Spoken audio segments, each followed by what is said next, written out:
ايه النهارده بقى هجرب سلق اللحمه جوه حله نوفيل الضغط، فهوريكم بقى ازاي بنستخدمها على النار وان انا اسلق فيها لحمه هحطها على النار اللي عندي الكبيره. طبعا هحط اللحمه بتاعتي معلقه سمنه، هشوحها عادي جدا زي ما انت عايزه تحطيها كده على طول حطي، بس يعني انا هحط اللحمه هديها تقليبه بس كده، واعمل ادي البصله بتاعتي بشراها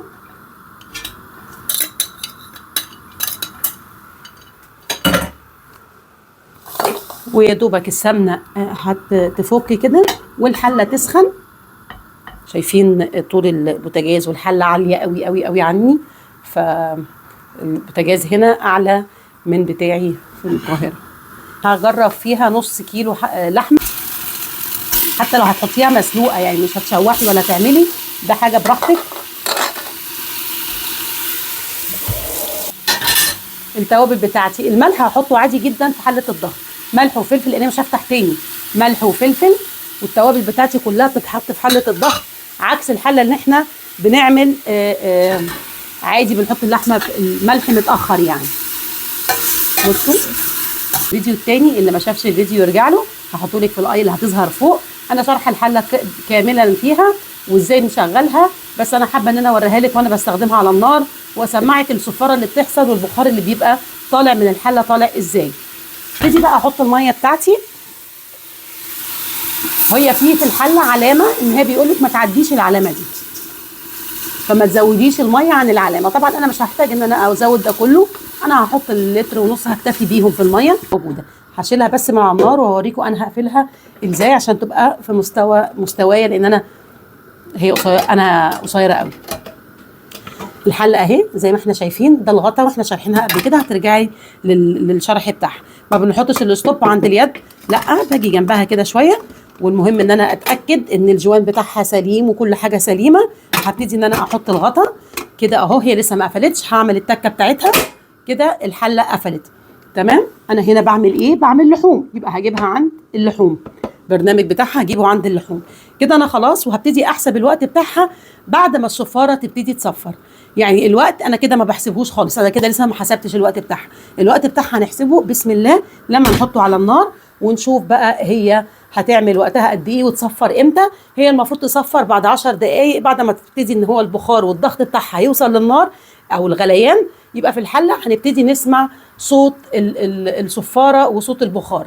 وطبعا التكه للامان اللي احنا اول حاجه هنشوفها عشان اعرف ان هي قفلت ولا لا، الزرار الاحمر اللي انا شرحاه قبل كده. انا هستنى دلوقتي ان اللوك ده يطلع عشان يبقى انا كده الامان بتاعها، الزرار الاحمر طلع. اول ما ده يطلع بعديها 5 دقايق تانيين ده هيصفر او 10 دقايق. اول ما ده يصفر ده هنبتدي نحسب الوقت اللي احنا حاطينه. المفروض اللحمه في 8 دقايق واسيبها بعديها 10 دقايق تانيين، يعني انا 8 دقايق هي هتستوي في ضغط الحله، هبتدي اطفي واسيبها لغايه ما تطلع الدخان بتاعها او البخار بتاعها 10 دقايق تانيين، فاللحمه كلها تتسوي في ربع ساعه. فهنشوف بعد ما نسويها تبقى في قد ايه. شو انا مستنيه 5 دقايق اهو. انا لو مستعجله هبتدي ارفع ده كمان، لو انت عايزه تسيبيها وتستوي على البخار تحت هتسيبيها لغايه ما ده ينزل لوحده خالص ويهدى. طيب ايه كمان يساعد ان البخار يطلع؟ ده لو انا عملت كده بصوا لازم كده بالراحه تعملي كده بالراحه عشان ما يعملش في وشك. بصي ما ينفعش تمسكيه بايديكي اصلا، ابعد بس بالكاميرات عشان ما يجيش في وشها اهو. بصوا كده انا بحاول ان انا اخرج الهواء ازيد، برجعه بقى كده كده بستنى بقى عليها برضو كده، بساعد ان الحله تطلع البخار بتاعها. لو انا عايزه اسيبها جواها تسوي بقى تزود تسويه زياده هسيبها مش هطلعه، لكن ممكن تسيبيها لغايه اما تبرد خالص نص ساعه بعدين تفتحي لان ده هينزل لوحده. طب انا عايزه اطلعها واساعد ان البخار خلاص يطلع عشان يبتدي يتفتح، لاني مش عايزاها تتهري زياده مثلا كده. انا ده الامان اللي بيخرج البخار. طبعا ما ينفعش تمسكيه بايديكي. هل الحله جميله سريعه جدا المفروض في الاكل، وهنشوف دلوقتي اللحمه معاها بتوصل لتسويه شكلها ايه. وطبعا هوريكي برضو كل ما اجي اعمل اي اكل او اي حاجه هوريكي هي بتسوي ازاي او وقتها ايه. كتالوج فيه وصفات كتيره بوقت بتاعها، كل حاجه موجوده فيه. سعرها كان 2620، ودلوقتي معمول عروض عليها، شايفاها في نون وشايفاها في اماكن تانية. لو الاسره كبيره قوي ممكن تجيبي ال10 لتر هتقضيكي. لو انت عروسه وعايزه حاجه صغيره هتجيبي الصغيره على قدك، او لو الاسره صغيره اصلا. اهم حاجه السيفتي بتاعها، الامان زي ما وريتهولك. انا حطيت لك كل حاجه حتى بالاخطاء اللي هتبقى موجوده محطوطه في الفيديو عشان تشوفيها لو تعرضتي ليها.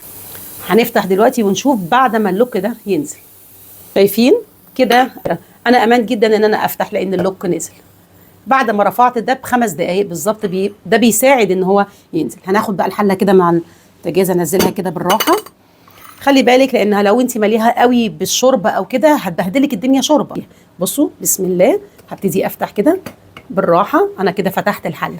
اهم حاجه الجوان بتاعها. بصوا انزل بقى الميه هنا، ما شاء الله ريحتها فظيعه بالظبط. هي ربع ساعه، انا ما استنيتهاش كمان، ان هي الشوربه بتاعتها عظمه. هي تماما، وكل واحد بقى حسب يعني كده. هي مستويه تماما عظمه.